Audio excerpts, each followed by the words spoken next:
Amén. Y está llegando, es el fin de año prácticamente, este es el último sermón de este año. Y cada vez que empieza un nuevo año o acaba un año, nos ponemos a reflexionar, por lo menos eso es lo que yo hago. Y a muchas familias y muchas personas acostumbran limpiar la casa incluso, ¿verdad? Y empiezan a sacar los libros que no sirven o la ropa que no van a utilizar o quieren compartir con otros. Y algunos empiezan a chequear las cuentas porque ya pronto hay que pagar los impuestos. Y hay muchas cosas que pensamos que podemos cerrar un ciclo el fin de año. Llega el final de año y para nosotros es tal vez un tiempo de reflexión. Y como creyentes tiene que ser un tiempo de reflexión de todas las cosas que hemos vivido. Hemos vivido muchas cosas en este año. No solamente a nivel personal, a nivel familiar, pero también como nación hemos vivido cosas que tal vez muchos de nosotros no estamos muy satisfechos de las cosas que se han hecho en el país. Sin embargo, es un tiempo de reflexionar. Es un tiempo de mirar atrás y ver qué es lo que vamos a hacer y qué es lo que pudiésemos hacer en el año que se viene. Y es tradicional también en esta época del año que muchas personas hacen resoluciones. Dicen, desde el próximo año voy a hacer esto, voy a hacer lo otro. Y recuerdo que yo hice un año mi resolución de ir al gimnasio, desde más la segunda semana de enero. Más o menos, si no fuese por el hermano Mario Butrón, que me ha llevado al gimnasio, no hubiese cumplido esa resolución. Pero él nos llevó. Hermanos, y nos hacemos propuestas y nos hacemos resoluciones, pero es el tiempo de poder analizar en nuestras vidas, reflexionar en nuestras vidas todo lo que ha pasado. Es bueno reflexionar, tomar un tiempo para mirar atrás y luego plantearnos para ver qué vamos a hacer adelante. Y por eso he tomado este pasaje de la Escritura que se encuentra en Judas, en el capítulo único que tiene Judas, un solo capítulo, es un libro corto. El versículo 3 y el versículo 4 es que vamos a hablar. Dice así: amados, por la gran solicitud que tenía de escribiros acerca de nuestra común salvación, me ha sido necesario escribiros, exhortándoos que contendáis ardientemente por la fe que ha sido una vez dada a los santos. Porque algunos hombres han entrado encubiertamente, los que desde antes habían sido destinados para esta condenación, hombres impíos que convierten en libertinaje la gracia de nuestro Dios y niegan a Dios, el único soberano, y a nuestro Señor Jesucristo. Padre, bendice tu palabra y te pedimos que nos hables en este último sermón de este año en que reflexionamos, en que pensamos, Señor, en nuestras vidas, en lo que hemos vivido, en lo que hemos hecho, y te pedimos que edifiques nuestras vidas, Señor, el día de hoy y nos hagas reflexionar para lo que vamos a hacer en el futuro. En el nombre de Jesús. Amén. Hermanos, en este pasaje que hemos leído, vemos que una cosa importante que está hablando Judas. Pero ¿quién es Judas? Tal vez eso conviene hablar primero. Se cree que el autor de Judas es el hermano del Señor, el medio hermano del Señor. Uno era Santiago y este es otro hermano del Señor. Y se cree que él es el autor de Judas. No dice exactamente el texto que él es el autor, o sea, no hay evidencia interna, tampoco hay mucha evidencia externa, pero se puede más o menos apreciar que el autor de este libro es uno de los hermanos del Señor.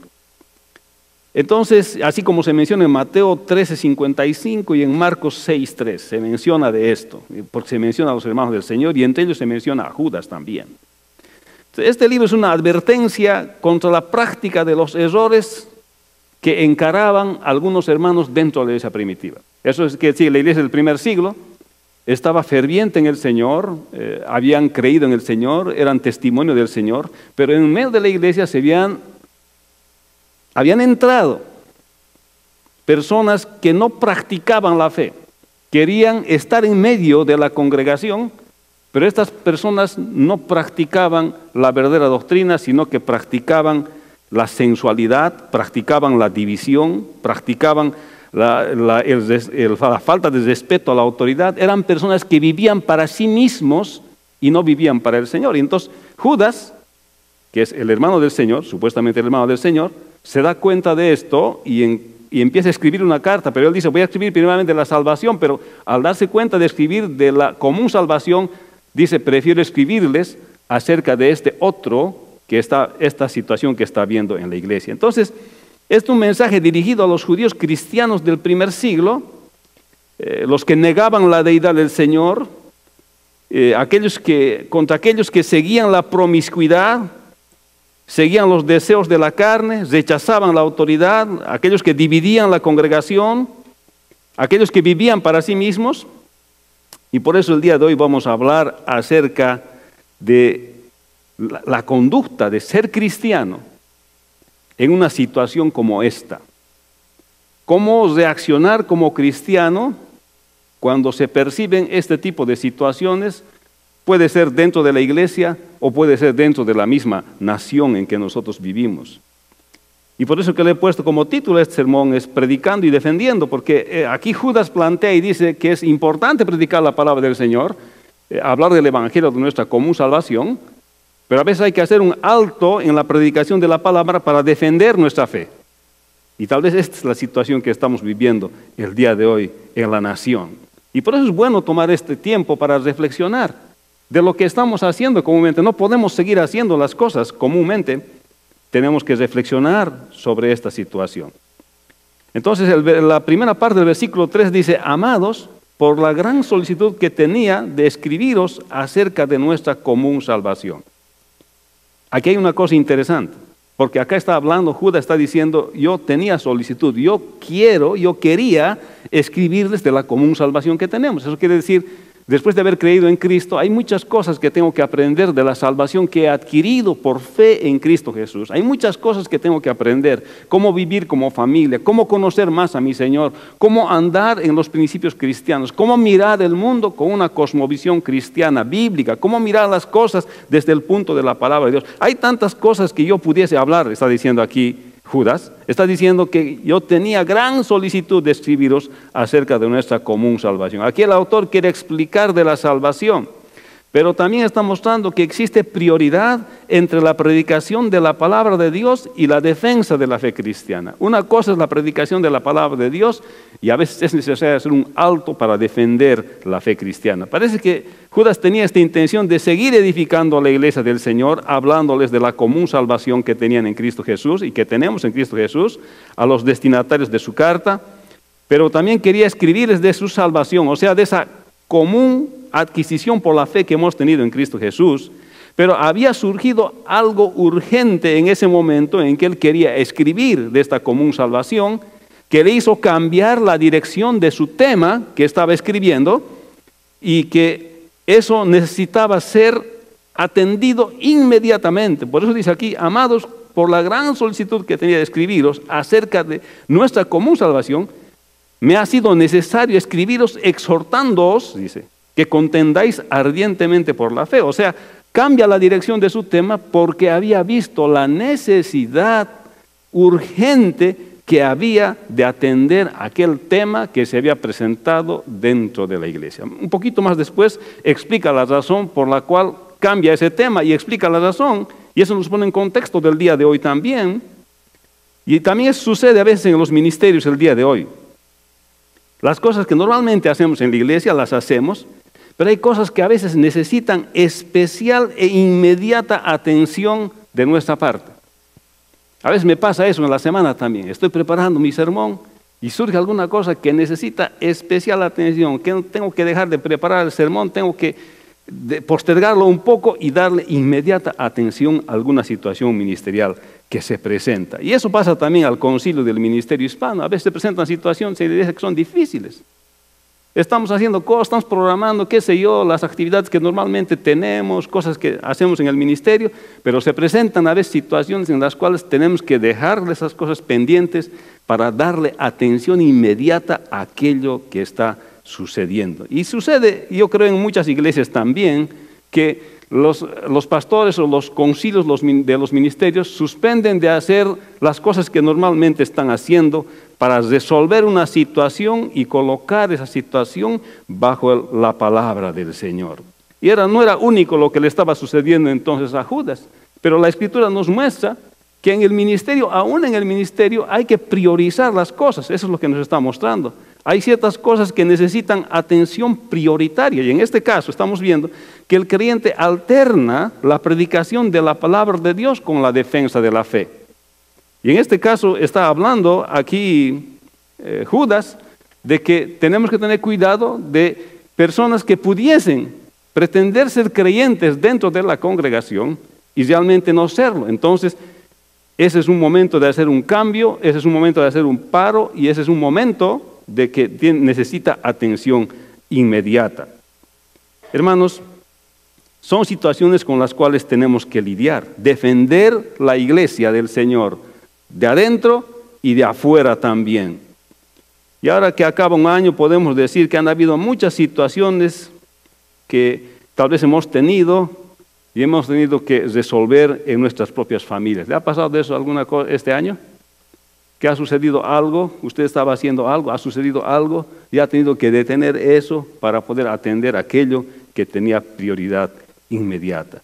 En otras palabras, la primera parte de este versículo está hablando de la prioridad que los creyentes y los líderes tienen en cuanto a hacer el ministerio. A veces tenemos que decir, esto voy a hacer en lugar de esto. Podemos seguir gozándonos acerca de nuestra salvación, pero a veces llega el momento de hacer el cambio de curso por un momento para atender lo que se necesita atender. En este caso, hablar de nuestra salvación es siempre deleitoso. Hablar de las cosas del Señor, de lo que nos hace bien, siempre es deleitoso.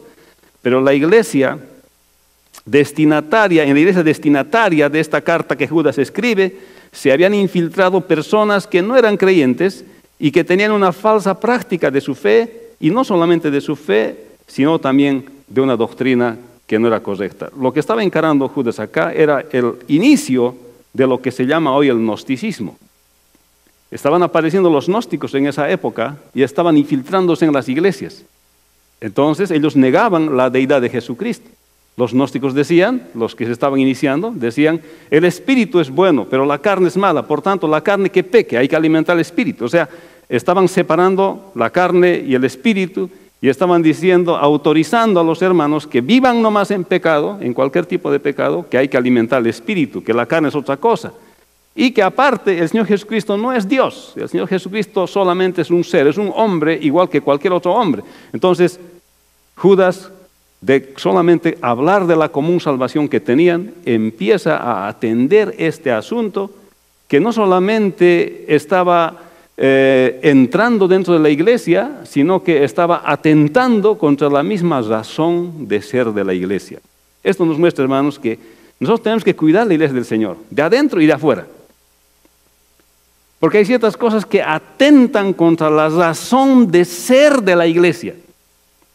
La iglesia es la luz del mundo, la iglesia es la sal de la tierra. Y esa luz del mundo y esa sal de la tierra, así como Judas está enseñando, a veces tenemos que plantarnos, pararnos de seguir hablando de nuestra común salvación para aclarar a aquellos que están practicando, a aquellos que pretenden enseñar cosas diferentes dentro de la iglesia del Señor. O hacer aceptar prácticas que no son bíblicas dentro de la iglesia del Señor.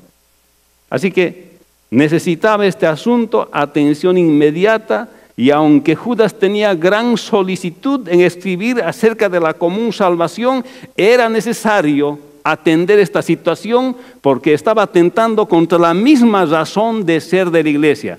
Dice que la iglesia es una iglesia sin mancha y sin arruga, dice la Escritura.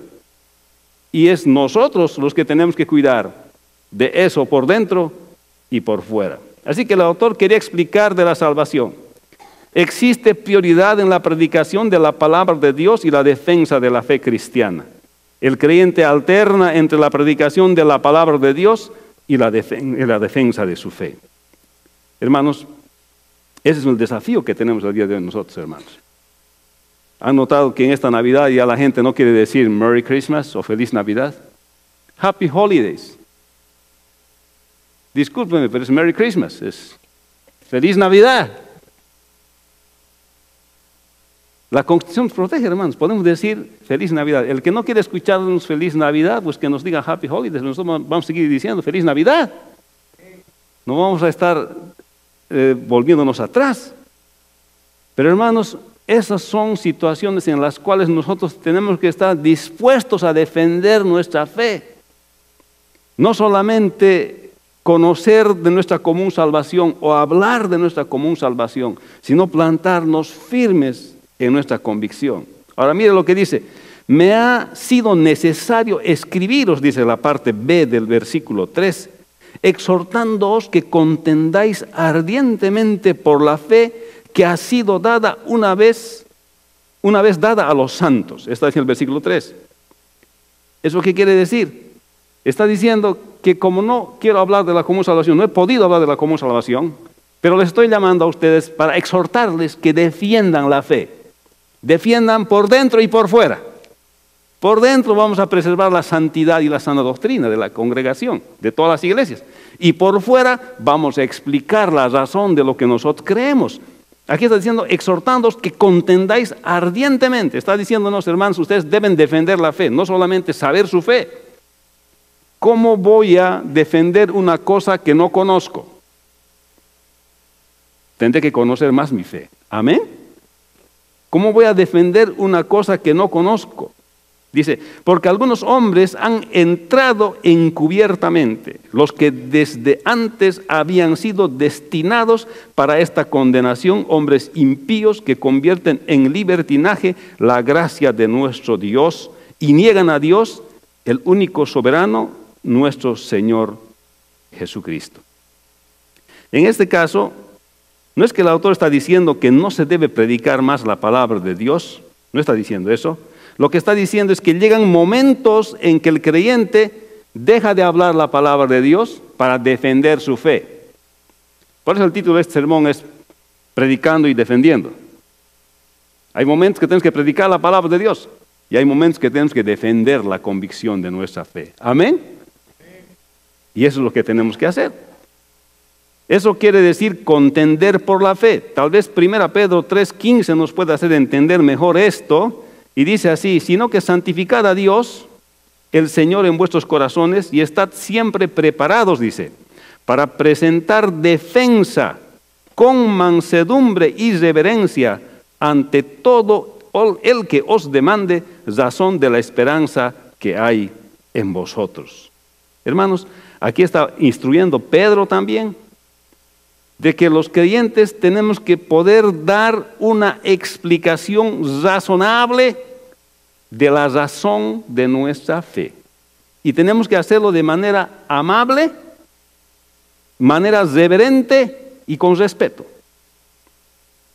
Hermanos, los que en la fe cristiana defienden la fe, especialistas en la defensa de la fe, son los cristianos apologistas. Son hermanos que van al seminario, así como los pastores vamos al seminario, pero tienen su especialidad. De ellos su especialidad no es misiones mundial, de ellos su especialidad es la defensa de la fe. Son apologistas. Hermano, quiero invitarle que alguna vez pueda ver, voy a colocar en mi blog, para que usted pueda ver cómo un apologista cristiano defiende su fe.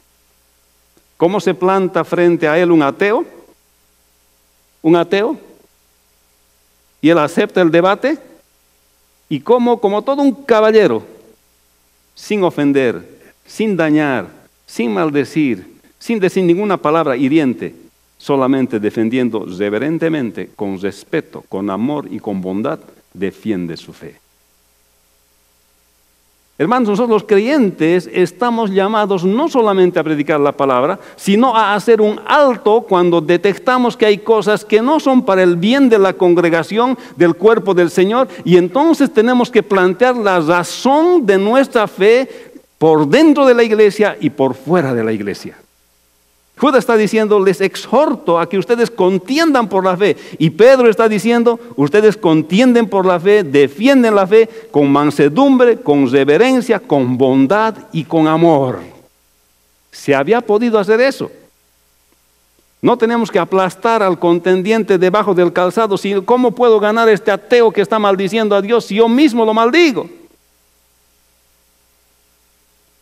¿Cómo puedo ganar a aquel que está rechazando al Señor si le gano un argumento discutiéndole, le hago callar? Pero si le hablo con amor, si le hablo con mansedumbre, le hablo con reverencia y con respeto delante de Dios, es más probable que le pueda ganar para la causa del Señor Jesucristo. Está recomendando Judas que a veces tenemos que parar de predicar la palabra del Señor un momento, un alto, un stop para defender nuestra fe. Pero Pedro dice que cuando defendamos nuestra fe tenemos que defender amablemente y con mucho amor. ¿Amén? No sé si alguna vez le ha tocado a usted defender su fe con alguien que se le ha plantado y le ha empezado a ofender y han acabado enojados ambos, ¿no? Sucede, hermanos. Pero aprendemos en el camino del Señor a defender nuestra fe con mansedumbre y con reverencia. O sea que el autor no está diciendo que no hay que predicar más la palabra, está diciendo que hay momentos que hay que hacer un stop y luego defender nuestra fe. Los creyentes deben dar defensa de su fe, pero con amabilidad, reverencia, mansedumbre. Algunos hombres habían entrado en la congregación encubiertamente. Eso dice este versículo, que habían entrado encubiertamente en la congregación. Y dice que nunca fueron salvos, conocían de Dios, sabían de Dios, estaban informados de Dios, sabían muchas cosas de Dios. Porque eso dice aquí este pasaje, dice, porque algunos hombres han entrado, dice, encubiertamente. Eso está mostrando que han entrado no con buena intención a la congregación. Los que desde antes, dice, habían sido destinados para esta condenación. Está diciendo el texto que estas personas nunca aceptaron a Cristo como su Salvador personal. Vinieron a la iglesia con mala intención, se han aprendido todo. Podemos decir en el lenguaje contemporáneo, tal vez saben cantar todos los coritos, conocen a todos los líderes de los hispanos en Cristo, conocen al pastor, le llaman por teléfono tal vez. Han estado en medio de ellos, pero estas personas nunca han sido salvos. Por eso su práctica muestra su convicción. Por eso el Señor Jesús dijo, por sus frutos los conoceréis. El tipo de vida que lleva es el tipo de fe que tiene. Entonces está diciendo aquí el pasaje que estas personas se han infiltrado, han entrado dentro de la congregación, pero ellos están queriendo hacer daño a la congregación.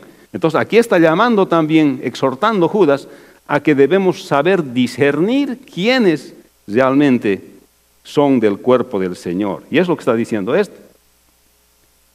O sea, se hacían pasar por creyentes dentro de la congregación. Ya sea con una doctrina bien estructurada, entraban dentro de la iglesia, pero una doctrina que no es bíblica, o practicando una vida que no es piadosa, que no se parece a Dios. Porque una cosa es enseñar una doctrina y otra cosa es practicar una cosa que no es bíblica. Llevar una vida que no es piadosa, que no refleja la imagen de Dios. Por tanto, eso puede contagiar al resto de los creyentes. Entonces es el tiempo de parar, hacer un stop y defender la fe.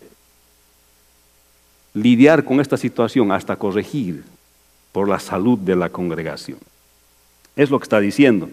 Y en este caso el asunto era que los gnósticos estaban queriendo infiltrar ese tipo de enseñanza dentro de la iglesia y era necesario corregir esas prácticas sensuales que ellos tenían y esa postura de que Jesús no es Dios. Eso que había que encargarse, eso atacaba la existencia misma de la iglesia y había que parar de hablar de nuestra común salvación para decir, hermano, ¿por qué estás diciendo que Jesús no es Dios? Finalmente, ¿eres o no eres de nosotros tú? ¿Eres de nosotros o no eres de nosotros? Porque si eres de nosotros, Jesús es Dios. Si no eres de nosotros, seguramente para ti Jesús solamente es un hombre. Entonces, discernir. Judas hizo un alto, quiso seguir enseñando acerca de nuestra común salvación, pero era necesario lidiar con el problema que ataca nuestra razón de ser, al Señor Jesucristo. Lo mismo, hay vidas de personas que atacan nuestra propia razón de ser. Por tanto, paramos de hablar de nuestra común salvación y defendemos la fe dentro de nuestra congregación y también fuera de nuestra congregación. Hermanos, en este año hemos visto muchos cambios en la nación. Personas que nos gobiernan, que han dicho que son creyentes, pero que aprueban leyes que van en contra de esas mismas convicciones que ellos dicen que han tenido. Es interesante cómo los políticos, a los primeros que van cuando empiezan las elecciones, es buscar a sus pastores. Eso hacen todos los políticos, para quedar bien con el resto de la cristiandad. Pero hermanos, podemos darnos cuenta que hay ciertas leyes que ellos mismos aprueban que contradicen la palabra del Señor. Y entonces esto nos muestra a nosotros que nosotros como creyentes tenemos que hacer un alto para defender nuestra fe, para plantear el tipo de vida que como ciudadanos creyentes queremos vivir en esta nación. Pero el problema, ¿saben qué es? El problema es que nosotros no hablamos. Hemos dejado de hablar. América antes hablaba, los creyentes antes hablaban en público y decían, este es el tipo de vida que queremos vivir. Eso era América hablando 15, 20 años atrás. Pero de un tiempo a esta parte no hemos querido defender nuestra fe porque no nos hemos querido plantar como creyentes y decirle al resto de la nación, defender nuestra fe diciendo, este es el estilo de vida que queremos nosotros vivir y dejarle a nuestros hijos y a los hijos de nuestros hijos. Este es el tipo de nación que nosotros queremos.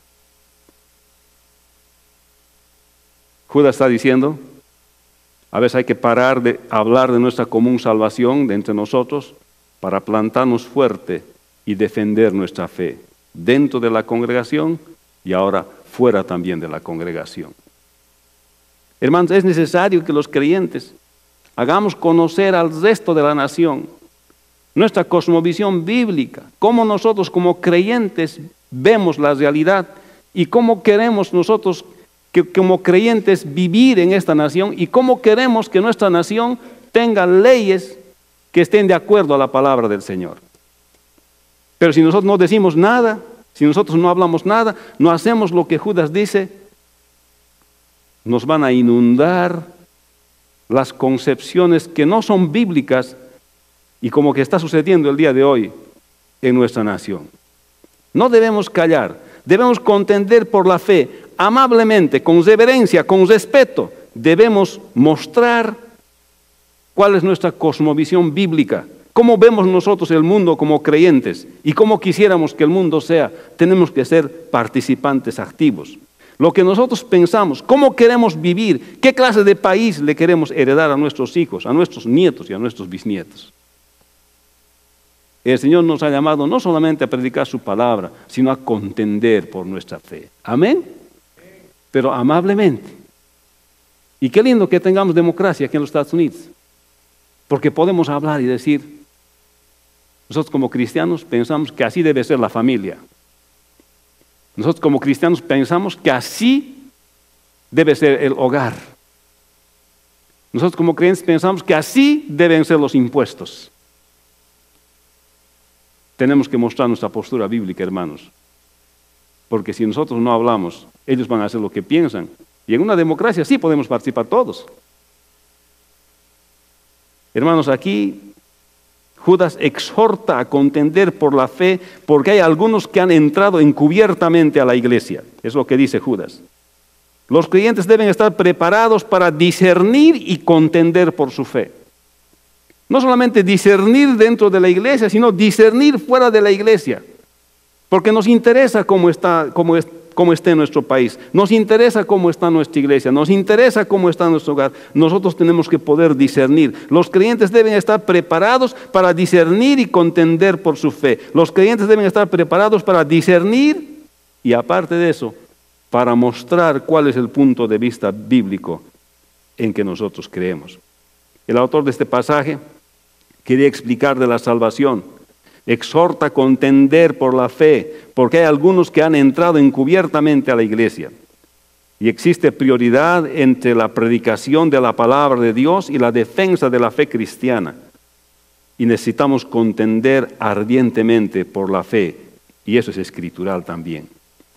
El creyente alterna entre la predicación de la palabra de Dios y la defensa de su fe. Los creyentes deben estar preparados para discernir y contender por su fe.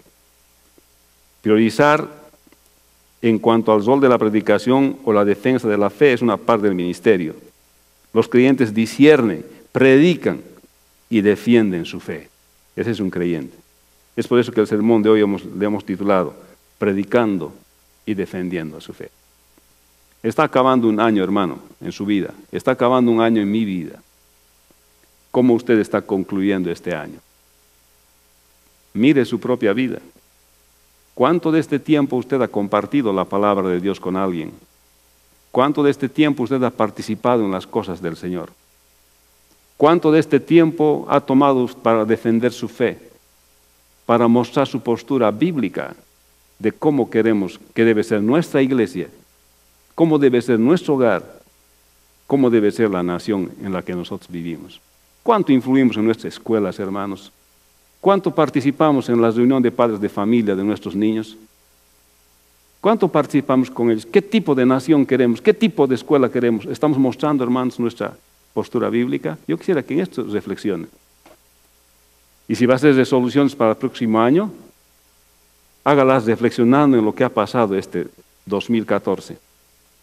Para la bendición de usted, de su familia, para la bendición de la iglesia y para la bendición de la nación también.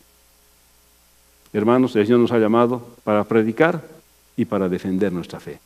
Y cuando defendamos, defenderemos nuestra fe amablemente, sin herir, sin dañar, mostrándonos como verdaderos hijos del Señor. Vamos a orar. Padre, bendice tu palabra el día de hoy y gracias por hacernos reflexionar, Señor. Y te damos gracias también porque Judas encara, Señor, este pasaje, mostrándonos que a veces hay que parar en las cosas que hacemos diariamente en el ministerio para defender la fe, por dentro y por fuera. Bendice tu palabra y guíanos, Señor, a siempre defender nuestra fe, de manera amable, reverente y con mansedumbre. Te damos gracias, Señor. Y te damos gracias por aquellos apologistas cristianos de las primeras épocas, primero, segundo, tercer ciclo, y de las épocas actuales, Señor, que defienden la fe y se plantan por los creyentes. Bendice sus vidas. Y bendícenos a nosotros también, mientras tomamos, Señor, resoluciones que tal vez queremos hacer para el próximo año, basándonos en una reflexión de nuestras vidas en este año. En el nombre de Jesús, tu Hijo amado, te damos gracias. Amén. Vamos a ponernos de pie, hermanos. Y quiero pues bendecirles el día de hoy y que el Señor nos bendiga a cada uno de nosotros en todo lo que hagamos. Y felicitarles por sus logros de este año 2014 y desearles las bendiciones del Señor y que vivan y que vivamos en la predicación de la palabra y en la defensa del Evangelio de nuestra fe en este año 2015 que viene. Que el Señor le bendiga, hermano, y que tenga una bienvenida al año 2015 de mucha bendición. Y por favor, bendiga el nombre del Señor ese día, ese momento. Amén. Así que tenga pues un feliz 2015. Que el Señor le bendiga. Abrace a su hermano, deséele un feliz año nuevo, un feliz año que viene. Que el Señor les bendiga, hermanos.